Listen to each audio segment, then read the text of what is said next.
Hari ini tidak ada lain yang harus kita lakukan selain lebih giat lagi untuk mencari Tuhan. Kenapa? Karena dunia ini juga sedang berusaha untuk menyeret kita agar iman kita menjadi lemah.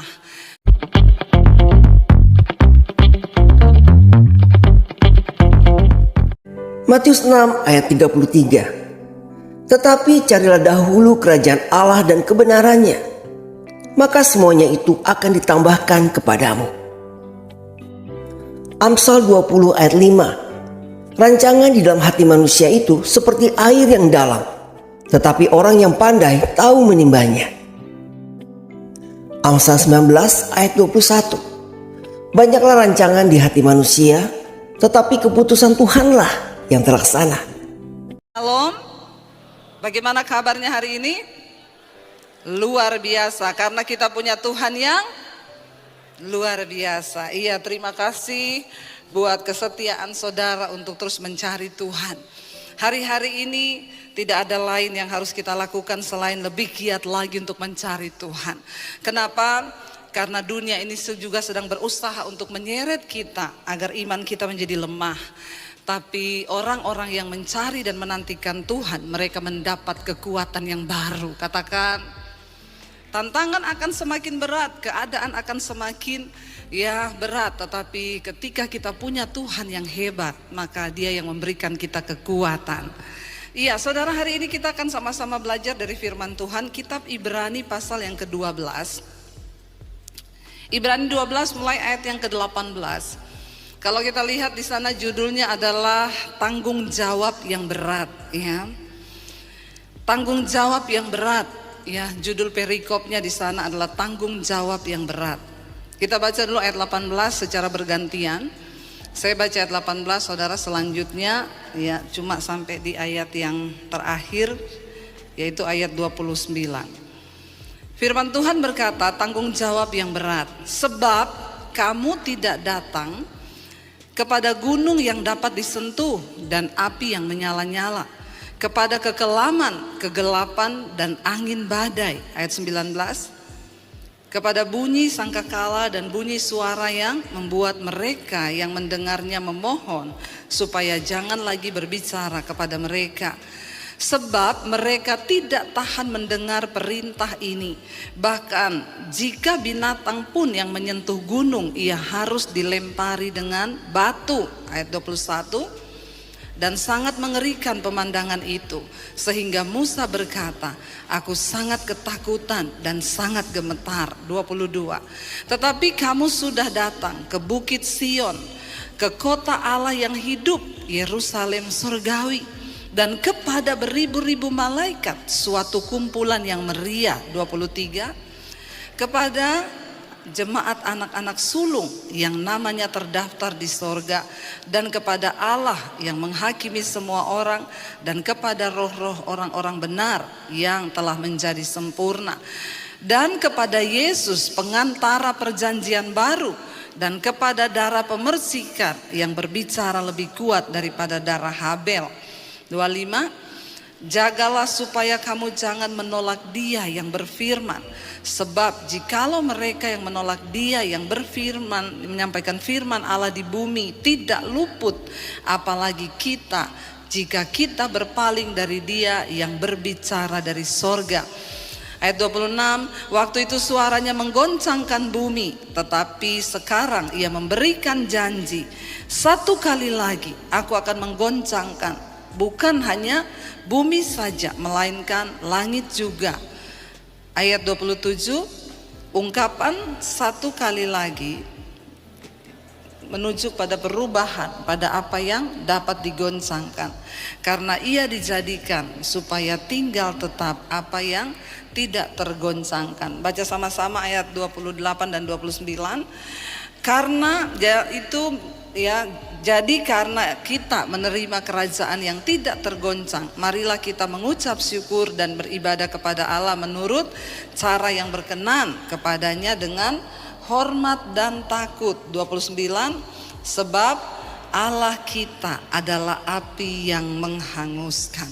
Saudara, ayat ini dengan jelas berkata, kita ini tidak lagi datang kepada gunung yang dapat disentuh dan kepada api yang menyala, ya, kepada kegelapan angin. Bahkan kita ini tidak datang kepada bunyi sangkakala dan bunyi suara yang membuat mereka yang mendengarnya memohon supaya jangan lagi berbicara kepada mereka.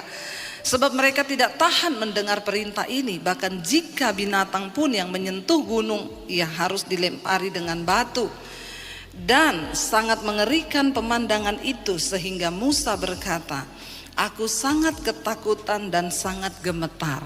Kita tahu sejarahnya ketika Musa disuruh oleh Tuhan membawa bangsa Israel keluar dari perbudakan di Mesir. Kita semua sudah belajar. Awal mula dari Israel itu adalah Yakub, Abraham, Ishak dan Yakub. Ya, lalu Yakub memiliki anak yang disebut 12 suku Israel. Kemudian ketika satu orang anaknya dibuang yaitu Yusuf, terjadi kelaparan di tanah Kanaan. Yusuf berada di Mesir karena dibuang oleh saudara-saudaranya. Lalu akhirnya Yusuf membawa semua keluarganya datang ke Mesir. Dia menolong mereka. Di Mesir, Israel dari 12 suku berkembang biak menjadi bangsa yang besar. Bahkan mereka diberkati Tuhan. Orang Mesir pun iri hati. Lalu akhirnya mereka disuruh kerja paksa, diperbudak, diperhamba. Di tengah keadaan yang tidak enak itu, Tuhan mengutus Musa untuk membawa bangsa ini keluar. Karena Tuhan mendengar teriakan mereka ketika mereka berseru. Lalu mereka dibawa, saudara, penuh dengan sungut-sungut. Bangsa ini memberontak, mereka berdosa. Akhirnya Tuhan pun menyatakan diri lewat berbagai-bagai cara kepada bangsa ini. Ya, lewat api Tuhan menyatakan diri, lewat gemuruh, lewat semak yang menyala, lewat suara yang menggelegar, ya, lewat sangkakala. Tetapi ketika Tuhan menyatakan diri dalam bentuk-bentuk yang menakutkan ini, bangsa ini menjadi sangat ketakutan. Mereka memilih biar aja Musa yang pergi karena kami takut. Bukan cuma mereka yang takut, Musa pun ketakutan. Sehingga ketika itu ayat ini bahkan berkata, ya, bahkan ya, sangat mengerikan pemandangan itu sehingga Musa berkata, aku sangat ketakutan dan sangat gemetar. Gambaran tentang Allah di perjanjian lama adalah sosok yang begitu menakutkan. Ketika dia hadir dalam kekudusan, tidak ada orang boleh mendekat. Bahkan semua yang tidak kudus mati disambar di hadapannya. Tetapi di zaman perjanjian baru, ketika Tuhan akhirnya memperbarui, dia datang dalam rupa manusia yaitu Yesus. Dia datang membawa kasih karunia. Kita tidak lagi datang kepada api yang menghanguskan. Kita tidak lagi datang kepada gemuruh yang bisa membunuh kita kapanpun. Tetapi kita datang, di sini dikatakan, saudara, kamu sudah datang ke Bukit Sion, kota Allah yang hidup, Yerusalem sorgawi, dan kepada beribu-ribu malaikat, suatu kumpulan yang meriah, dan kepada jemaat anak-anak sulung yang namanya terdaftar di sorga, dan kepada Allah yang menghakimi semua orang, kepada roh-roh orang benar yang telah menjadi sempurna, dan kepada Yesus pengantara perjanjian baru, dan kepada darah pemercikan yang berbicara lebih kuat daripada darah Habel. Hari ini kita beribadah, kita datang di dalam nama Yesus, bukan lagi kepada api yang menyala yang membuat orang Israel menjadi takut. Hari ini kita semua bisa melayani Tuhan. Tetapi ingat, bukan berarti karena Kristus datang membawa kasih karunia sehingga kita juga bebas hidup semau-maunya kita. Kalau kita membaca di sana dikatakan tanggung jawab yang berat. Justru karena Tuhan datang membawa kasih karunia, kita harus sungguh-sungguh menghormati itu. Ada sebuah tanggung jawab yang berat yang Tuhan berikan kepada kita untuk kita hidup di dunia ini. Kalau zaman dulu, saudara, orang itu habis bersinah dia nggak berani melayani. Ya, mereka nggak berani. Kenapa? Bisa mati langsung terbakar dalam kekudusan Tuhan. Kalau sekarang orang habis bersinah, dia homoseksual, dia mau ngapain, dia bisa naik turun mimbar. Ya, kenapa? Karena Allah bukan lagi api yang menghanguskan. Kita ada di zaman kasih karunia. Tetapi jangan lupa ada sebuah tanggung jawab yang berat yang sudah Tuhan berikan kepada kita. Kristus telah mati bagi kita. Karena itu, mari kita menghormati kasih karunia Allah. Ya, bahkan ada banyak bapak-bapak yang berselingkuh datang saudara, dan dia bilang sama istrinya, buktinya saya berselingkuh, usaha saya tetap diberkati. Buktinya saya aman-aman aja tuh, Tuhan tidak menghukum saya nggak mati kecelakaan, saya nggak begini-begini. Memang saudara, bahkan kita melihat orang-orang yang hidup di dalam dosa hari-hari ini seolah-olah aman hidup mereka, seolah-olah nyaman hidup mereka. Tapi hati-hati, firman Tuhan berkata, jangan bermain-main dengan kasih karunia. Ada sebuah tanggung jawab yang berat yang Tuhan berikan kepada kita. Di sini dikatakan saudara, ya, ayat 25, jagalah supaya kamu jangan menolak Dia yang berfirman. Sebab jikalau mereka yang menolak Dia yang berfirman, menyampaikan firman Allah di bumi, tidak luput, apalagi jika kita berpaling dari Dia yang berbicara dari sorga. Kita gak langsung dihukum sekarang, kita gak langsung mati sekarang. Kita hidup dalam dosa, kita jatuh bangun, rasanya kita aman saudara. Tapi firman ini berkata, jagalah jangan sampai engkau menolak ya Dia yang menyampaikan firman, Dia yang berfirman. Sebab jikalau mereka yang menolak Dia yang menyampaikan firman Allah di bumi, ya tidak luput dari penghukuman, apalagi kita berpaling dari Allah Bapa yang ada di sorga. Hari ini kita semua mendengarkan firman Tuhan, tapi banyak orang yang hanya mendengar dan mereka tidak mau melakukan. Itu artinya engkau menolak firman Tuhan. Bagaimana respon kita ketika kita mendengarkan firman Tuhan? Itu yang Tuhan lihat. Jangan sampai kita menolak firman Tuhan saudara.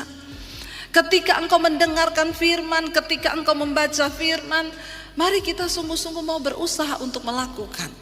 Mari kita sungguh-sungguh untuk berusaha berkata, yes Tuhan, aku mau melakukan firman ini. Karena goal dari seorang Kristen itu adalah bukan ketika engkau rajin masuk gereja, bukan ketika engkau melayani di atas mimbar, bukan itu goal dari kekristenan.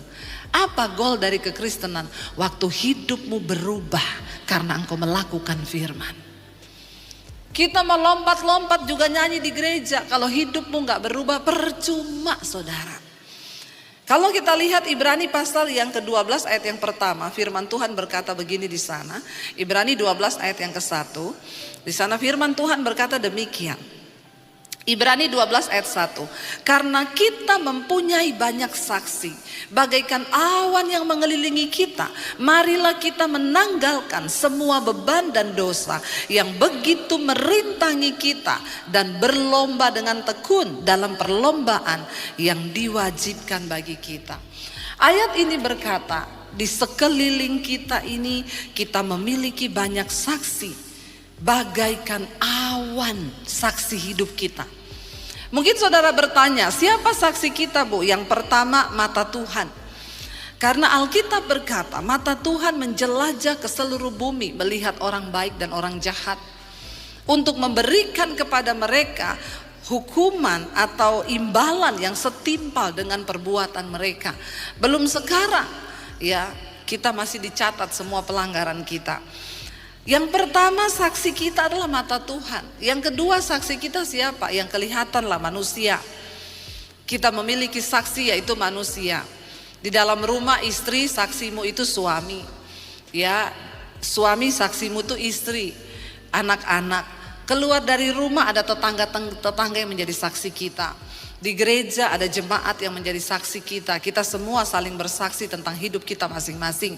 Makanya ada yang bilang, itu ya Bu, bolak-balik rajin ke gereja, tapi kelakuannya suka nipu, suka nyolong. Nah, ini karena ada saksi. Yang berikutnya, saksi yang tidak terlihat, itu ada malaikat yang seperti awan mengelilingi kita. Yang berikutnya yang tidak kalah, saksi hidup kita itu siapa? Setan. Setan bisa lihat kita walaupun kita tidak bisa lihat setan.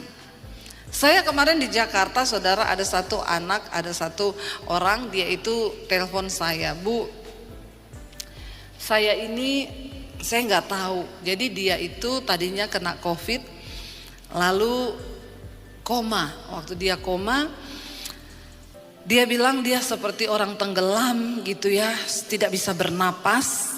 Lalu dia mendengar ada suara yang berkata, ada sosok laki-laki yang muncul dan seluruh tubuhnya itu bersinar. Dan saya bilang dia itu Tuhan. Lalu dia bilang sosok itu datang, Tuhan berkata, belum saatnya kamu ada di sini. Kamu harus pergi dari sini dan kamu harus hidup. Lalu seperti dia di dalam air yang tenggelam itu, Tuhan mendorong dia dari dalam air itu, lalu dia seperti keluar dari dalam air itu dan akhirnya dia bisa bernapas. Karena waktu itu dia di ruang ICU, sudah dipasangin ventilator, dia koma. Akhirnya dia bisa bernapas, hari itu dia sadar. Ketika dia sadar, saudara, dia keluar rumah sakit, dia telepon saya, Bu, saya sekarang kok aneh ya, kenapa? Saya sekarang bisa lihat setan. Jadi saya tidak nyaman sekali, Ibu. Saya pergi ke rumah sakit, dia bilang itu kayak pasar isinya setan tok. Mulai dari setan anak-anak sampai setan yang perempuan gendong bayi, ada tangan yang berjalan, ada kepala tanpa badan. Aduh, saya benar-benar terganggu, Ibu. Saya tidak mau melihat-lihat yang seperti itu. Saya bilang, ya iya, nanti coba ya kalau kita ada waktu kita ketemu.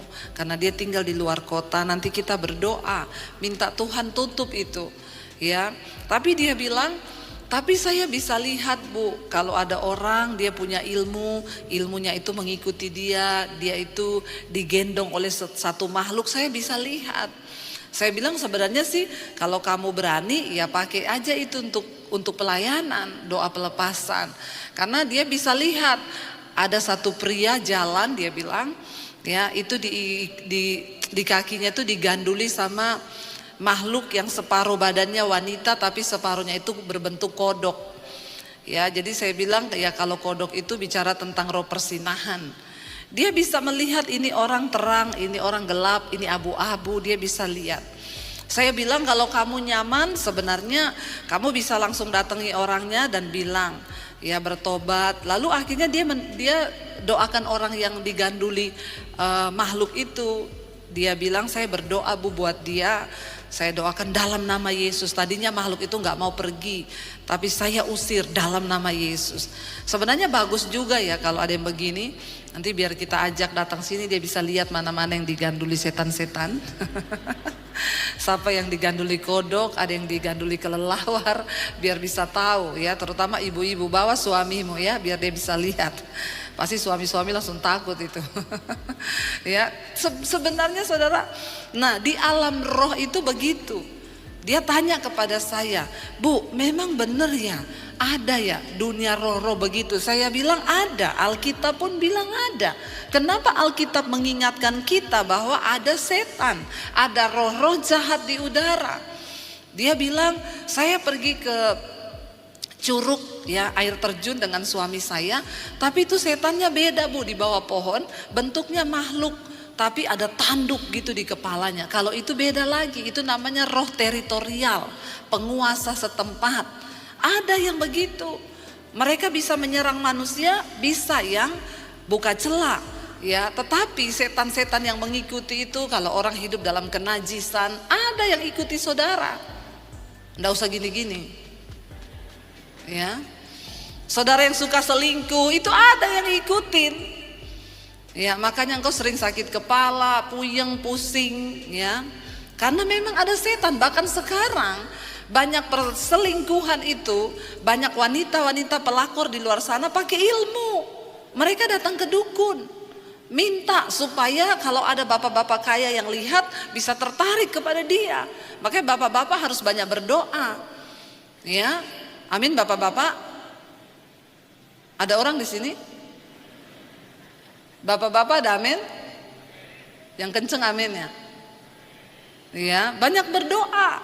Kenapa? Karena di luar sana setan pun bekerja luar biasa. Karena setan tahu waktunya sudah sangat singkat. Saya melayani banyak saudara. Bahkan tidak sedikit yang berujung pada bunuh diri. Dosa demi dosa itu mendatangkan maut. Ya, tetapi ayat ini berkata, karena kita memiliki banyak saksi. Saya bilang kepada orang itu, di dunia nyatanya alam roh, ya memang seperti itu. Ngeri nggak saudara? Dia bilang di mana-mana tuh setan. Iya bu, bener, di mana-mana tuh setan bu. Ya memang sebenarnya di dalam dunia roh seperti itu, tapi kan kita nggak lihat. Saudara kan nggak lihat. Makanya kenapa kita ini kalau pergi ke hutan, pergi kemana perlu berdoa. Ya memang ada roh-roh penunggu, ada roh-roh teritorial. Tapi itu ya setan-setan yang mengikuti itu ada saudara. Bahkan yang dia bilang banyak bu yang diganduli bu. Saya lihat orang tuh jalan diganduli di tangannya, di kaki. Ada yang di punggungnya nempel. Makanya hati-hati saudara. Jangan engkau pikir engkau bikin dosa itu biasa. Ya, itu ada roh yang menunggangi hidupmu. Yang tiap hari marah-marah, itu ada setan itu menunggangi. Nggak usah angkat tangan. Bertobat saja. Ya, ada saudara. Tapi akhirnya dia bilang, saya tidak mau seperti ini bu. Bisakah ibu mendoakan saya? Akhirnya beberapa waktu lalu saya mendoakan dia. Dan beberapa hari yang lalu saya tanya, gimana masih lihat-lihat nggak? Puji Tuhan bu, udah tidak. Lega saya bu. Karena kadang kaget, dia bilang lagi diam-diam muncul ting, dia bilang saya tidak takut bu, karena saya percaya roh saya lebih besar, cuma kaget-kaget aja. Tiba-tiba anak kecil muncul, tiba-tiba kepala tanpa badan muncul, jadi tidak enak mengganggu. Tapi akhirnya kita berdoa, puji Tuhan Roh Kudus akhirnya kembali ya menutupi matanya, dan akhirnya dia sekarang sudah terbebas, nggak bisa lihat-lihat lagi. Tapi ayat ini berkata di sekeliling kita tuh banyak saksi. Jadi saudara di gereja mau nyanyi, mau angkat tangan, tapi ketika engkau di luar sana berbuat dosa, setan lihat hidupmu. Setan bilang tuh kalau hari Minggu, ya pelayanan di gereja, nyanyi, padahal di belakang. Tapi kita orang nggak tahu, tapi setan tahu. Makanya ayat ini bilang, karena kita mempunyai banyak saksi, bagaikan awan yang mengelilingi kita, marilah kita menanggalkan semua beban dan dosa yang begitu merintangi kita, dan berlomba dengan tekun dalam perlombaan yang diwajibkan bagi kita. Kita semua ada di dalam gelanggang pertandingan. Tetapi ada hal-hal yang akan menghalangi kita bertanding dengan tekun sampai pada garis akhir. Itu apa? Beban dan dosa. Kita ini sudah datang kepada gunung kudusnya Tuhan. Kita sudah datang di kota kudusnya Allah. Yerusalem, Sion, kota kudus Allah. Kita sudah datang kepada darah pemercikan perjanjian baru, yaitu darah Yesus. Tetapi ingat saudara, jagalah kata firman Tuhan. Jagalah, memang kita sudah tidak datang pada api yang langsung membunuh kita ketika kita berdosa. Tapi justru karena itu, jaga baik-baik.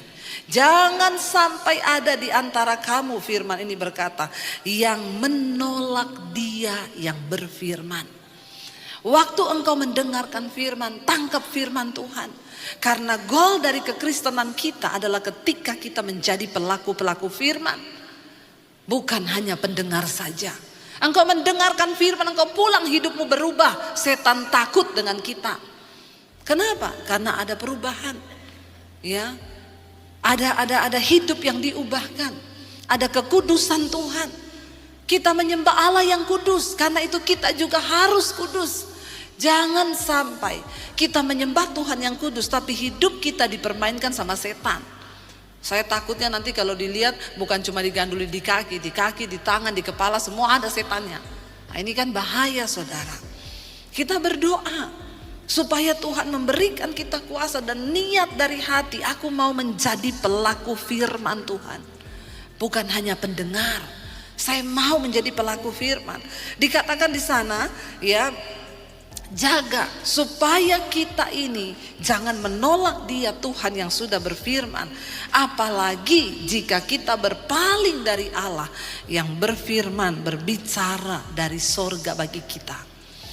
Rasanya sepele kalau orang itu tidak melakukan firman, bagi kita itu sepele. Tetapi di hadapan Tuhan itu sama dengan engkau menolak Tuhan. Firman Tuhan berkata orang yang hanya mendengarkan firman dan tidak melakukan, dia itu seumpama seorang yang mengamat-amati mukanya di depan kaca, lalu dia pergi dan dia lupa bagaimana wajahnya. Orang yang seperti ini itu bukan cuma menipu orang lain, tapi dia menipu dirinya sendiri. Bagaimana mungkin seseorang bisa menipu diri? Enggak mungkin kita bisa tipu diri kita. Diri kita lah yang paling tahu.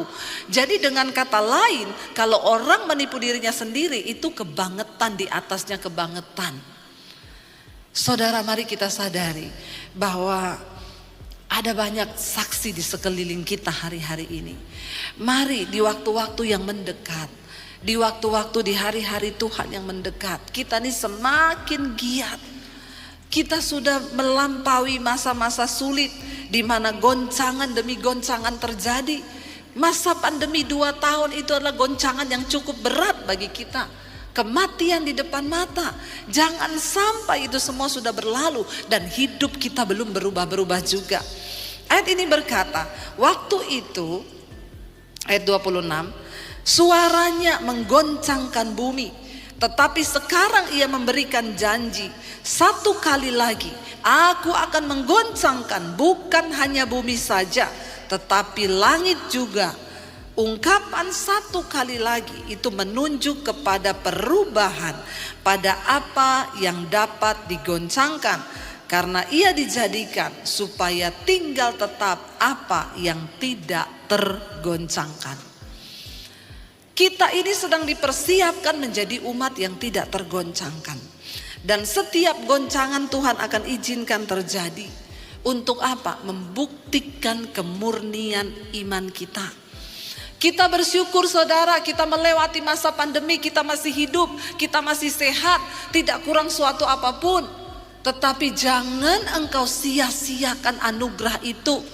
Bahkan banyak di antara kita juga yang diizinkan kena COVID. Ya, kami sekeluarga bintang 3 COVID, semua varian rasa saudara. Saya sampai bertanya sama Tuhan waktu itu, Tuhan kenapa kena lagi? Iya, karena ini varian baru. Biar kamu bisa bersaksi. Karena waktu itu orang semua kan ketakutan. Dari awal pandemi itu terjadi, ketika semua ketakutan, saya cuma berdoa. Kalau Tuhan mau izinkan saya rasa untuk bisa bersaksi kepada jemaat, nggak apa-apa Tuhan, saya siap. Habis itu kami kena saudara bulan November. Bulan tahun berikutnya yang Delta kami kena lagi, dan waktu itu suami saya benar-benar hampir lewat. Ya, saya bertanya Tuhan kenapa ini kena lagi? Karena ini varian baru. Supaya kamu bisa bersaksi, dan ternyata memang kesaksian kita waktu kita sakit itu tidak ada obat, tidak ada rumah sakit. Kami mengangkat perjamuan kudus, darah Yesus, dan kami disembuhkan. Ya, malam itu saya sudah sesak napas. Ya, iblis datang mengintimidasi. Pendeta banyak yang mati. Sebentar lagi kamu sesak napas, udah gak bisa napas, dibawa ke rumah sakit. Nanti kamu pasang ventilator, malamnya mati. Saya cuma berkata, kalau belum waktunya saya mati, tidak ada yang bisa mencabut nyawa saya termasuk COVID. Tidak bisa. Karena mati hidupku bukan di tangan COVID, tapi di tangan Tuhan. Amin. Dan kalau belum waktunya saya mati, maka saya tidak akan mati. Tapi kalau sudah waktunya saya mati, maka saya Tuhan menyerahkan nyawa saya ke dalam tangan-Mu. Tapi akhirnya kami sembuh. Malam itu ketika saya habis perjamuan, saya muntah saudara, dan itu riak semua keluar. Besoknya saya sembuh. Dan ternyata banyak jemaat Mesbah Doa yang melakukan hal yang sama ketika saya bersaksi, dan mereka disembuhkan. Ya, kita punya Tuhan yang pegang kendali. Kita melewati masa goncangan yang berat, dan Tuhan bilang 1 kali lagi Dia akan menggoncang bukan hanya bumi saja, tapi langit juga. Dulu banyak orang yang berkata, para peneliti itu bilang, ya ini bumi diprediksi akan hancur. Jadi para orang pintar mulai mencari tempat tinggal baru, salah satunya di bulan. Diselidiki, bulan bisa hidup enggak? Oh bisa, ada nitrogennya. Akhirnya mereka mulai nanam, tomat bisa berbuah di bulan. Lalu mereka itu mencoba mengembangkan kehidupan di sana. Kenapa saudara? Tujuannya adalah supaya kalau bumi ini hancur, ya rame-rame manusia bisa pindah ke bulan, cari planet baru. Ya, dan akhirnya dicarilah pasangan-pasangan muda waktu itu yang mau untuk dikirim ke bulan. Pasangan muda ya, tapi syaratnya cuma tiket berangkat, tidak ada tiket pulang. Kalau mau daftar silahkan. Ya, dengan tujuan mereka mau mencoba manusia itu bisa hidup nggak di sana. Ya, karena mereka bilang kalau bumi ini hancur, ya kan bulan tidak hancur. Padahal firman Tuhan bilang semua akan hancur secara demikian. Tata surya, semua planet-planet itu akan hancur. Saya juga bingung kalau akhirnya benar manusia bisa hidup di bulan, tinggal di sana. Ya, nanti doa Bapa kami dirubah ya. Datanglah kerajaanmu di bulan seperti di surga. Bukan di bumi. Tapi saudara, ya ternyata manusia tidak cukup pinter, ya mereka mencari kehidupan yang lain. Akan digoncang bukan hanya bumi tetapi langit juga, kata firman Tuhan. Berarti semua yang ada di langit juga tergoncang. Nah, ini dilakukan Tuhan supaya apa? Tertinggal satu umat yang tidak tergoncangkan. Nah, firman ini berkata, kalau kita lihat ayat yang ke-28, baca sama-sama. Ibrani 12 ayat yang ke-28, firman Tuhan berkata di sana, jadi karena kita menerima kerajaan yang tidak tergoncangkan, marilah apa? Kita mengucap syukur dan beribadah kepada Allah menurut apa? Cara yang berkenan kepadanya dengan hormat dan takut, sebab Allah kita adalah api yang menghanguskan. Memang dia tidak menghanguskan sekarang, tapi satu saat nanti kita semua akan berdiri di hadapan tahta pengadilan Kristus untuk memberikan pertanggungan jawab atas hidup kita di bumi ini. Karena itu kita sekarang, puji Tuhan, haleluya, 12 kali dikatakan memang dunia ini akan digoncang. Tetapi saudara dan saya, kita menerima satu kerajaan yang tidak tergoncangkan, yaitu kerajaan Allah di dalam nama Tuhan Yesus. Karena dari itu, mari kita mengucap syukur kepada Tuhan dan beribadah kepada Allah kita menurut cara yang berkenan kepadanya dengan hormat dan takut. Apa itu ibadah yang sejati? Persembahkanlah tubuhmu sebagai persembahan yang hidup, yang kudus, yang berkenan kepada Allah. Itu ibadahmu yang sejati. Mari hari-hari ini, mau saudara di rumah, saudara di tempat pekerjaan, bilang, Tuhan, aku mau beribadah kepadamu dengan cara yang berkenan. Aku mau menghormati dan takut akan Engkau. Caranya bagaimana? Mempersembahkan tubuhku yang hidup, yang kudus, berkenan kepada Allah. Itu ibadah yang sejati. Mari kita sama-sama berdoa supaya Tuhan memberikan kita kekuatan terus berubah, saudara. Jangan sampai terlambat. Jangan sampai engkau keluar dari kerajaan yang tidak tergoncang. Hanya orang-orang yang mempersembahkan hidup dan tubuhnya kepada Tuhan dengan cara yang benar, mereka lah yang menerima kerajaan yang tidak tergoncangkan itu. Keadaan ke depan semakin tidak menentu. Tapi firman berjanji, kita orang-orang yang dikuduskan Tuhan, orang-orang yang rohnya disempurnakan, tadi dikatakan di atas.